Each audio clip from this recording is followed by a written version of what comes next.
జగన్మోహన్ రెడ్డి మరొకసారి ఎన్నికలకు ముందు ఒక డ్రామాకైతే తెరదీశాడు. ప్రతి ఎన్నికల్లో సెంటిమెంట్ డ్రామాలు ఆడటం జగన్మోహన్ రెడ్డికి అలవాటే. ప్రజలను ఫూల్స్ని చేయటం, ఆ ఎన్నికల్లో ఓట్లు గుర్తించుకుని గెలవటం అలవాటుగా మారింది. 2019లో ఏం జరిగిందో 24లో కూడా అదే ప్లాన్ చేశారు. కాకపోతే కొత్తగా ఏదైనా ట్రై చేసి ఉంటే బాగుండేది. 2019లో కోడికత్తి డ్రామాను షురూ చేశారు ఎయిర్పోర్ట్లో. ఇప్పుడు తాజాగా ఏం చేశారు, జగన్మోహన్ రెడ్డి ప్రచారంలో రాళ్ల దాడి జరిగిందని, రాళ్లతో కొట్టారని చెప్పి ఒక కొత్త సెంటిమెంటల్ డ్రామాకి తెరదీశారు. మరి నిజంగానే జగన్మోహన్ రెడ్డి మీద రాళ్ల దాడి జరిగిందా అంటే రాయి ఎక్కడా కనపడలేదు, కొట్టిన రాయి కనపడలేదు, అలాగే రాయి వచ్చినట్టు కూడా అన్ని వీడియో కెమెరాలు ఫోటో కెమెరాలు ఉన్నాయి, ఎక్కడా కూడా కనపడలేదు. రెండోది, అంతా హై సెక్యూర్ ఉన్నటువంటి జగన్మోహన్ రెడ్డి మీద కరెక్ట్గా కంటికి తగిలేటట్టు దాడి చేయడం అనేది హైలీ ఇంపాసిబుల్, జరిగే విషయం కాదు. అది యాదృచ్ఛికంగా ఒక వ్యక్తిని ఎదురుగుండా నిలబడి కొట్టమంటేనే అంత కరెక్ట్గా కొట్టడం చేత కాదు. బట్ వచ్చింది కూడా ఒక రాయి అని వాళ్ళు చెప్తున్నారు. అంత కరెక్ట్గా ఒక రాయి కంటికి కూడా తగలకుండా కంటికి పైన అరంగుళం గ్యాప్లో జస్ట్ రాసుకుని వెళ్ళింది అనే ఈ డ్రామా ఏదైతే ఉందో, మరి ఇది ఎలా జరిగింది అనేది ఎవరికి అర్థం కాని పరిస్థితి. మరి వీడియో కెమెరాలో కూడా ఏం కనపడలా, జగన్మోహన్ రెడ్డి గారు గొప్పకుని తలవడం తప్ప అంతకు మించి ఏం కనపడలా. తర్వాత లోనికి వెళ్ళేటప్పటికి ఆ సర్జరీలన్నీ కూడా వచ్చేసాయి. సో అంటే మరొక కోడికత్తి డ్రామాకు తెరదీశారనేది ఇప్పుడు బలంగా వస్తున్నటువంటి వాదన. దానికి బలాన్ని చేకూర్చేటట్టు అసలు ఫోటోలను ఎడిట్ చేసి వదిలేరు వైసీపీ సోషల్ మీడియా వాళ్ళు. వాస్తవంగా తెలుగుదేశం పార్టీ చెప్పేది ఏంటంటే ఇది దాడి కాదు. ఏదైతే జగన్మోహన్ రెడ్డికి ఒక గజమాల వేశారో, ఆ గజమాల వేసే సందర్భంలో గజమాలకు ఉన్నటువంటి ఆ మేకేదో గీసుకుని ఉంటుంది, వైర్ ఏదో గీసుకుని ఉంది, అందుకనే అది జరిగింది తప్ప అది రాళ్ల దాడి కాదని తెలుగుదేశం పార్టీ వాదిస్తుంది. సరే, అది అవునా నిజం కాదా అనేది మనకైతే తెలియదు. కానీ మరి ఇప్పటివరకు దాడి చేసిన వాడు ఎవరనేది ఇప్పటివరకు గుర్తుపట్ల. మొన్న చెప్పుల దాడి ప్లాన్ చేశారు, పెద్దగా అది సక్సెస్ అవ్వలా. తిరిగి చివరికి జగన్మోహన్ రెడ్డి మీద బూమరాంగ్ అయింది. జగన్మోహన్ రెడ్డిని చెప్పులతో కొట్టబోయారన్న ఆ వార్త బయటకు వచ్చింది. దాంతో ఈసారి చెప్పులను విరమించుకుని మరి రాళ్లతో ప్లాన్ చేశారనేది బలంగా జరుగుతున్నటువంటి వాదన. ఏ కామెంటు, ఏ వీడియో కింద చూసినా, ఏ పోస్ట్ కింద చూసినా కామెంట్లన్నీ కూడా కోడికత్తి డ్రామా 2 షురు, కోడికత్తి డ్రామా 2 తెరదీశారు. మళ్ళీ ప్రశాంత్ కిషోర్ స్క్రిప్ట్లనే జగన్మోహన్ రెడ్డి బయటికి తీశాడు. As it is sentimental drama. గతంలో మమతా బెనర్జీ కూడా ఇదే విధంగా ట్రై చేశాడు ప్రశాంత్ కిషోర్. సో ప్రశాంత్ కిషోర్ ఆల్రెడీ అన్ని అప్పచెప్పెళ్ళాడు కాబట్టి పాఠాలు, వీళ్ళు యాజ్ ఇట్ ఈజ్గా మళ్ళీ ఇప్పుడు ఒక రాయి ఏదో తగిలినట్టుగాను, అది కూడా ఏదో పోల్తో వచ్చింది కాబట్టి గుర్తుపట్టలేదు అన్నట్టుగాను సో ఒక డ్రామాకైతే తెరదీశారు. సో దీనికి సంబంధించి ఇక్కడ ఒకసారి మనం చూడవచ్చు. సో జగన్మోహన్ రెడ్డికి బ్యాండేజ్ చేస్తున్నారు. బ్యాండేజ్ చేసింది కూడా ఎంతకీ ఎంపీ అభ్యర్థి అనట. పాపం ఆయన వైద్యుడు కావచ్చు. జగన్మోహన్ రెడ్డికి వైద్యం అందించాడు. మరి ఎంత దాడి జరిగితే జగన్మోహన్ రెడ్డి వెంట వైద్య బృందం లేకపోవడం ఏంటో నాకైతే ఆశ్చర్యం ఉంది. వాస్తవానికి జగన్మోహన్ రెడ్డి అంటే కాన్వాయ్ ఒక అంబులెన్స్ వెళ్ళద్ది, అలాగే వైద్య బృందం కూడా ఎప్పుడు కూడా ఉంటుంది. మరి జగన్మోహన్ రెడ్డికి దెబ్బ తగిలితే మరి ఎంపీ అభ్యర్థి వైద్యం చేశాడంటే మరి వైద్య బృందం అంతా ఎటు వెళ్ళిపోయిందో ఏంటో నాకైతే అర్థం కాలేదు. కానీ బహుశా మళ్ళీ ఇది కూడా డ్రామాలో భాగమేనేమో. ఆ ఎంపీకి కూడా కొంత సానుభూతి వస్తుందని ఏమన్నా ప్రీప్లాన్డ్గా చేశారేమో తెలియదు. కానీ సో ఇది బ్యాండేజ్ చేస్తున్నది అయితే మనకి ఇది. సో దీంతో పాటు ఇంకొక ఫోటో ఉంది, ఆ ఫోటో ఒకసారి చూద్దాం. ఒకసారి ఈ ఫోటోని చూడండి, ఒకసారి మీకు ఏంటనేది అర్థమైపోద్ది. సో ఫోటో అయితే సేమ్ యాజ్ ఇట్ ఈజ్గా తల మీద ఈ కూడా ఉన్నాయి చూడండి, గులాబీ అదే బంతిపూల రేఖలు కూడా ఉన్నాయి ఇక్కడ చూడండి ఒకసారి. సో ఫోటో అయితే సేమ్ ఫోటో. ఇది మొదటి ఫోటో. పోనీ ఇది ఒరిజినల్ ఫోటో అనుకుందాం. మనం ఇక్కడ కొద్దిగా బ్లర్ వేసాం, దెబ్బ అయితే ఇక్కడ తగిలింది అనుకోండి, బ్లర్ వేసాం మనం. సో ఇది original photo. So Jaganmohan Reddy గారి కన్నుకి ఎటువంటి ఇబ్బంది లేదు. చూశారు కదా, కంటికి ఒక అరంగుళం పైన దాడి జరిగిన మాట వాస్తవం. అది ఎలా జరిగిందనేది కాసేపు పక్కన పెడదాం. బట్ ఈ కన్ను అంతా కూడా బాగానే ఉంది, ఎక్కడా కూడా కమకలేదు. ఒకసారి చూడండి కదా, ఇది ఒరిజినల్ ఫోటో. ఇప్పుడు వైసీపీ సోషల్ మీడియా విడుదల చేసిన ఫోటోను మనం చూద్దాం. సో ఇదిగో ఇది వైసీపీ సోషల్ మీడియా విడుదల చేసిన ఫోటో. ఈ ఫోటోకి ఒకసారి డిఫరెన్స్ మీరే చూడండి. ఈ ఫోటోకి డిఫరెన్స్ ఒకసారి మీరే చూడండి ఒకసారి. ఇది ఒరిజినల్ ఫోటో, కన్ను ఎక్కడా కమకలేదు, కన్ను అంతా బాగానే ఉంది. బట్ వాళ్ళు విడుదల చేసిన ఫోటోలో కన్ను చిన్నదైపోయింది, కన్ను మొత్తం కూడా కమికినట్టుగా చేశారు. ఒక రాయి తగిలితే ఎక్కడైనా సరే అక్కడ కట్ అవుద్ది, బ్లీడింగ్ అవుద్ది తప్ప ఎందుకు ఏదో ఎవరో గుద్దినట్టుగా ఎందుకు కొన్నంత మసకబారద్ది. సో కాబట్టి వైసీపీ సోషల్ మీడియా అత్యుత్సాహంతో విడుదల చేసినటువంటి ఫోటో ఇది. అంటే ఏదో జగన్మోహన్ రెడ్డి కంటి మీద ఎవరో బలంగా గుద్దితే ఏ విధంగా కొన్నవుద్దో ఇదిగో ఆ విధంగా ప్లాన్ చేశారు చూడండి. అదే వాళ్ళు విడుదల చేసిన ఫోటో అదే. బట్ ఒరిజినల్ ఫోటో చూడండి ఎంత స్పష్టంగా ఉందో. దెబ్బ అయితే ఇదిగో 2 దెబ్బలు ఇక్కడే ఉన్నాయి, దెబ్బలు అయితే ఇదిగో ఇక్కడే ఉన్నాయి. కానీ ఈ ఫోటోకి నక్కకి నాగలోకానికి ఉన్నంత తేడా ఉంది. గతంలో గ్రీన్ మ్యాట్ ఎఫెక్ట్లు మనం చూసాం కదా. గ్రీన్ మ్యాట్లు కింద వేసేసి జనాన్ని ఏమో గందులో కూర్చోబెట్టేవాళ్ళు, వీడియోలో కానివ్వండి ఫోటోలో కానివ్వండి జనాన్ని కూర్చోబెట్టేవాళ్ళు, తర్వాత అడ్డంగా దొరికిపోయారు, అది వేరే విషయం. ఇప్పుడు ఏం జరిగింది, ఇప్పుడు కూడా చూడండి ఒరిజినల్ ఫోటోని ఇదిగో ఈ విధంగా చేసి వదిలారు. మరి ఎందుకు మార్పు చేసి వదిలారు? ఒరిజినల్ ఫోటోని ఎందుకు మార్పింగ్ చేసి వదిలారు? మరి ఎలా ఇప్పుడు చిన్న లాజిక్ మిస్ అయ్యారు. రాయి తగిలితే కొన్నంత ఎందుకు గొంకుద్దండి? కొద్దిగా చిన్న లాజిక్ ఉండాలి కదా. ఏమన్నా బలంగా గుద్దుకుందా? ఒక బలమైన వస్తువు కంటి మీద మొత్తం మీద గుద్దుకుందేలాగా కాదు కదా. ఒక రాయి పైన తగిలింది, దానికి కొన్నంత ఎందుకు గొంకుద్ది? ఒరిజినల్ ఫోటోని ఎందుకు గ్రాఫిక్ చేసి వదిలారు? అంటే కోడికత్తి డ్రామా 2 కాదా ఇది? రెండోది, జగన్మోహన్ రెడ్డికి అసలు పూలమాల తగలటం వల్లే ఈ దాడి అయిందనేది ఇంకో వాదన, అది కూడా చూద్దాం. మీరు ఈ విజువల్ని చాలా జాగ్రత్తగా గమనించండి. ఇదిగో జగన్మోహన్ రెడ్డికి ఒక గజమాల వేశారు, దాన్ని తీశారు. ఆ తీసిన వెంటనే జగన్మోహన్ రెడ్డి తలపట్టుకోవడం అయితే జరిగింది. చూసారా? అదిగో జగన్మోహన్ రెడ్డి తలపట్టుకోవడం అయితే జరిగింది వెంటనే.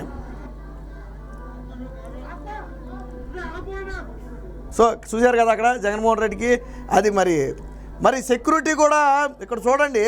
ఒకవేళ నిజంగా రాయి తగిలుంటే ఈ పార్టీకి వెంటనే సెక్యూరిటీ అంతా అలర్ట్ అయిపోవాలి. జగన్మోహన్ రెడ్డికి రక్షణ కవచంలాగా నిలబడి ఉండాలి. వెంటనే ఆయన కాన్వాయ్లోకి కిందకి తీసుకెళ్ళిపోయే ప్రయత్నం జరుగుండాలి.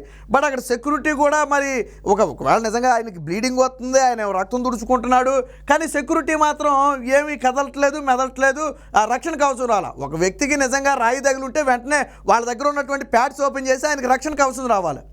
నిజంగా రాయి తగిలుంటే, ఎందుకంటే వెనకమాల ఇంకా రావచ్చు. కానీ ఇక్కడ సెక్యూరిటీ చూడండి, మీరు వెనక నుంచి కూడా ఆయనకు దాడి జరిగిందా? అక్కడ సెక్యూరిటీ ఏది అసలు? వాళ్ళు ఎవరు కూడా కనీసం స్పందించిన పాపాను పోలేదు. జగన్మోహన్ రెడ్డికి అడ్డం రాలా. విజువల్స్ అన్ని వీడియో కెమెరాగ్రాఫర్కి నీట్గా దొరికాయి. వాస్తవానికి జగన్మోహన్ రెడ్డికి ఏదైనా గాయం జరుగుంటే అసలు జగన్మోహన్ రెడ్డి మనిషికి కనపడకూడదు, ఆ విధంగా కవర్ చేయాలి సెక్యూరిటీ. కానీ ఇక్కడ విజువల్ చూడండి చాలా క్లియర్గా ఉన్నాయి. ఎక్కడ సెక్యూరిటీ అక్కడే ఉన్నారు, అందులో ఏ హడావిడి లేదు. సో ఇవే ఇప్పుడు అనుమానాలకు ఎందుకు తావు తీసిందంటే ఇవే అనుమానాలు తావిచ్చేది. సో వెంటనే అక్కడే ఏదో చేసే ప్రయత్నం చేస్తున్నారు, అక్కడే తుడిసే ప్రయత్నం చేస్తున్నారు. అసలు నాకు అర్థం కాని విషయం ఏంటంటే దాడి జరిగిన తర్వాత అంతసేపు పైన ఎందుకున్నాడు నాకు అర్థం కాల. ఒక వ్యక్తికి దాడి జరిగితే వెంటనే బస్సులోకి తీసుకెళ్ళిపోవాలా నిజం. ఎందుకంటే వెనకమాల ఇప్పుడు రాయి వచ్చింది, వెనకమాల ఏమవుతుందో తెలియదు కదా. సో ఎవరో అటాక్ చేస్తున్నారనే ప్లాన్ కదా.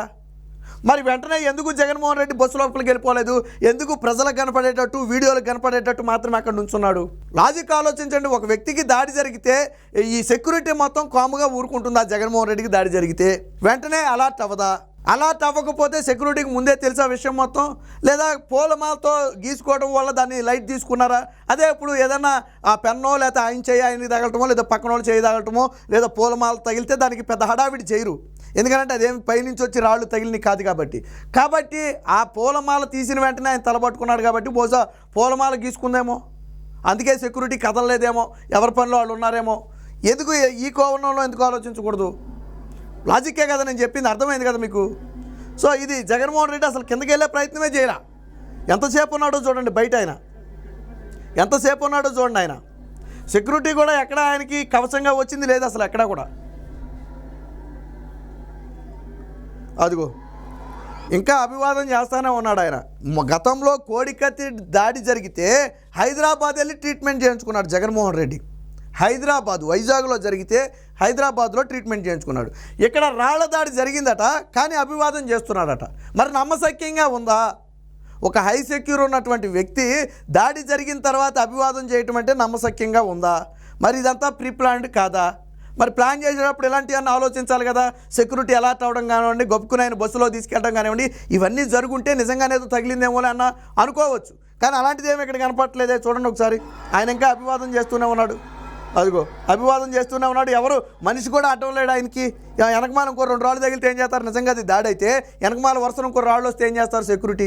ఇంత హై సెక్యూరిటీలో జగన్మోహన్ రెడ్డికి వాళ్ళందరినీ ఛేదించుకుని కరెక్ట్గా కంటికి తగిలేటట్టు రాయిసట్టం అనేది హైలీ ఇంపాసిబుల్, జరిగే పని కాదు. ఎవరు అడ్డం లేకుండా మనిషిని నిలబెట్టినా కొట్టడం కష్టమే. అలాంటిది అంత సెక్యూరిటీ ఉండగా ఒక రాయిసట్టం అంటే మామూలు విషయం కాదు, ఎవడో కూడా చూస్తాడు. కాబట్టి ప్రీ ప్లాన్డ్గా సెట్ చేసినటువంటి కోడికత్తి డ్రామా 2 అని ఎందుకు అంటున్నామంటే అక్కడ కన్నునేమో వాళ్ళు ఎడిట్ చేసి ఇమేజ్ విడుదల చేయడం జగన్మోహన్ రెడ్డిది, రెండోది ఇక్కడేమో దాడి జరిగినా కానీ జగన్మోహన్ రెడ్డి ఇంచు కూడా కదలకుండా అక్కడే నిలబడి ఉండటం. సో ఇవన్నీ కూడా మనం ఒకసారి ఆలోచిస్తే ఖచ్చితంగా ఇది కోడికత్తి డ్రామా 2 అనటానికే ఎక్కువ అవకాశం ఉంది. జగన్మోహన్ రెడ్డికి ప్రతి ఎన్నికలకు ముందు సెంటిమెంటల్ డ్రామాతో ఆ డ్రామాలు ఆడటం అనేది అలవాటు. అప్పుడు కోడికత్తి, ఇప్పుడు ఇది. నిన్న చేసినటువంటి ఒక వీడియో ఉంది, ఆ వీడియో కింద కామెంట్స్ చూడండి. నిన్న దాడి జరగగానే మనం ఒక వీడియో చేసి పెట్టాం, ఒక్క పాజిటివ్ కామెంట్ అన్న ఉందేమో. నాకు తెలిసి 300 నుంచి 400 కామెంట్లు వచ్చాయి. నేనే ఒక 200-300 కామెంట్ల వరకు కూడా చూసా. కానీ ఎక్కడా కూడా అయ్యో జగన్మోహన్ రెడ్డికి దెబ్బ తగిలిందా, అలాంటి తప్పు కదా అని ఎక్కడా అనలా. మొత్తం కూడా కామెంట్లన్నీ కూడా ఏం కామెంట్లు, కోడికత్తి డ్రామా 2 మళ్ళీ ప్రశాంత్ కిషోర్ స్క్రిప్ట్ అని మొత్తం కామెంట్లన్నీ కింద ఉంది. వీడియో ఒకసారి వెళ్ళి చూడండి మీరు కావాలంటే. మరి ఎలా నమ్ముతారు? ప్రజలు నమ్మట్లా. ఎందుకంటే జగన్మోహన్ రెడ్డి అసలు నైజం ఏంటి, ఎన్నికలకు ముందు డ్రామాలు ఆడటం. కాబట్టే జగన్మోహన్ రెడ్డిని నమ్మట్లేదు. ఒకవేళ నిజంగా ఇది వాళ్ళు చెబుతున్నట్టుగా దాడి అయితే మాత్రం మనం ఖండించాలి. ప్రజాస్వామ్యంలో ఇలాంటి దాడులకు చోటు లేదు. టీడీపీ అధినేత ఇప్పటికే దీన్ని తీవ్రంగా ఖండించారు. కాబట్టి మనం కూడా దీన్ని ఖండించాలి. నిజంగా దాడి అయితే మరి మొన్న చెప్పుల దాడి జరిగింది, ఇప్పుడు రాళ్ల దాడి జరిగింది. మరి వాళ్ళ నాతలేమో గతంలో చంద్రబాబు గారి మీద దాడి జరిగినప్పుడు దాన్ని భావ ప్రకటన స్వేచ్ఛను కొట్టేశారు, ప్రజలకు సహనం నశిస్తే అలాగే దాడి చేస్తారని చెప్పి మాట్లాడారు. మరి ఆ మాటలన్నీ ఇప్పుడు జగన్మోహన్ రెడ్డికి కూడా వర్తించాలి. ఎందుకంటే దాడి ఎవరి మీద జరిగినా దాడే కదా. సో మరి అప్పుడు చంద్రబాబు ప్లేస్లో ఇప్పుడు జగన్మోహన్ రెడ్డి ఉంటాడు. మొన్న చెప్పుల దాడి జరిగింది, ఇప్పుడు రాళ్ల దాడి జరిగింది, రేపేం దాడి జరుగుద్దో. సో కాబట్టి జగన్మోహన్ రెడ్డి ప్రీప్లానుడ్గా ఒక కోడికత్తి డ్రామా 2కి తెర తీశాడు అనేది బలంగా వినిపిస్తున్నటువంటి వాదన. ఎందుకంటే తగిలిన రాయి ఎక్కడ కనపడలేదు, విజువల్స్లో తగిలినట్టు ఎక్కడా కనపడలేదు, సెక్యూరిటీ చూస్తే అలర్ట్ అవ్వలేదు, వైసీపీ సోషల్ మీడియా చూస్తేనేమో ఎడిట్ చేసిన ఫోటోలు వదిలేసింది. అన్నిటికీ మించి ప్లే కార్డులు, జగన్మోహన్ రెడ్డి మీద రాయి దాడి అని బ్రేకింగ్ న్యూస్ అవ్వకముందే ప్లే కార్డులు పట్టుకుని రోడ్ల మీదకి వచ్చేసారు. ఇక్కడ అర్థం కాని విషయం ఏంటంటే 15 నిమిషాల్లో ప్లే కార్డులు ఎలా సిద్ధమయ్యాయి. కలర్ ప్రింట్లు వేసి స్పష్టమైన ప్లే కార్డులు రాసి చంద్రబాబే దాడి చేయించాడు, జగన్మోహన్ రెడ్డి మీద దాడిని ఖండిస్తున్నాం లాంటి పదాలతో ఒక ప్లే కార్డులు సిద్ధం చేశారు. 15 మినిట్స్, వితిన్ 15 మినిట్స్. అసలు రోడ్ల మీదకి జనం రావడానికి ఒక గంట పట్టుద్ది మామూలుగా, ఏది విషయం మొత్తం టీవీలో చూసి బయటికి రావడానికి. అలాంటిది ప్లే కార్డులు పట్టుకుని బయటకు వచ్చారంటే మరి ప్రీ ప్లానుడ్ లేకుండా ప్లే కార్డులు మీకు ఎలా వచ్చాయి? నిన్న మీరు సాక్షిలో చూడండి, ఒక పక్క బ్రేకింగ్, మరో పక్క ప్లే కార్డులతో ఉన్నటువంటి వీడియోలు ప్లే చేస్తూనే ఉన్నాడు. ఒకసారి మీరు చూడండి సాక్షిలోకి వెళ్ళి ఎలా వచ్చాయి ప్లే కార్డులు. 15 నిమిషాల్లో ప్లే కార్డు సాధ్యమేనా? Highly impossible. తెలియని విషయానికి 15 నిమిషాల్లో ప్లే కార్డులు రావడం ఇంపాసిబుల్. అసలు ప్రింట్ తీయడానికే టైం పట్టుద్ది, 15 గంట 10 నిమిషాలు. అలాంటిది వాటిని ఎడిటింగ్ చేసి ప్రింట్లు తీసి వాటిని ప్లే కార్డులకు మొత్తాన్ని అంటించి ప్రజల చేతిలో పెట్టి బయటికి పంపారు అంటే ప్రీ ప్లానుడ్గా సెట్ చేసినటువంటి కోడికత్తి డ్రామా 2 ఇది అనేది చాలా స్పష్టంగా అవుతుంది. ఇలాంటి డ్రామాలు ముందు ముందు చాలా చూడబోతున్నారు. మొన్న చెప్పుల దాడి ప్లాన్ చేశారు కానీ రివర్స్ అయింది, అది తిరిగి ఆళ్ళకే తగిలింది. చెప్పులతో జనం కొట్టారన్న వార్త రావడంతో దాన్ని విరమించుకుని ఇప్పుడు రాళ్ల దాడి డ్రామా చేశారు. బట్ రాయి లేదు, కొట్టిన విజువల్ ఎక్కడ మనకు కనపడలేదు. బట్ అది పోలాదైతే గీసుకున్నట్టుగా అయితే మనకైతే అనుమానంగా ఉంది. సెక్యూరిటీ కూడా పెద్దగా అలర్ట్ అవ్వలేదు. సో ఇవన్నీ కానీ మనం పరిగణించి చూస్తే ఖచ్చితంగా ఇది కోడికత్తి డ్రామా 2 లాగానే ఉంది. మరి చూద్దాం దీనికి వైసీపీ నేతలు ఏం మాట్లాడతారు, పోలీసులు ఎటువంటి సమాధానం ఇస్తారనేది వేచి చూద్దాం.